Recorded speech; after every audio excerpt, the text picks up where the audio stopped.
On a vu dans 2 tests précédents que les bananes moyennement mûres font plus monter la glycémie que les bananes pas trop mûres. Donc il faudrait mieux en théorie manger des bananes pas trop mûres. Mais aujourd'hui, je vais faire un test avec une banane qui est très mûre. Comme vous pouvez le voir, elle est toute noire, elle a vraiment mûri longtemps. Et dans une banane comme ça, quand on la scanne, on voit qu'il y a à peu près 20 grammes de sucre. Et il y a toujours 3 grammes de fibres, 1 gramme de protéines et ça fait toujours à peu près 100 calories. Donc je vais manger ça ce matin à jeun et je suis très curieux de voir l'impact que ça va avoir sur ma glycémie. Quand on regarde les tests précédents, on voit qu'avec une banane qui était pas trop mûre, ça avait fait un pic de à peu près 25 mg, ce qui était pas beaucoup. Avec une banane moyennement mûre, ça avait fait un pic de 45 mg, ce qui était quand même déjà beaucoup plus. Alors du coup, je suis quand même vraiment curieux de voir qu'est-ce que ça va avoir comme pic glycémique avec une banane très mûre et j'avoue que je m'attends un peu au pire. Donc ce matin, on va déjà regarder ma glycémie à jeun et on voit que je suis à 101, ce qui est déjà beaucoup alors que j'ai encore rien mangé.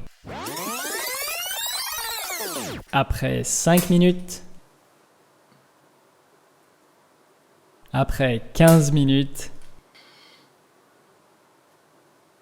après 30 minutes, 1 heure, 1 heure et demie.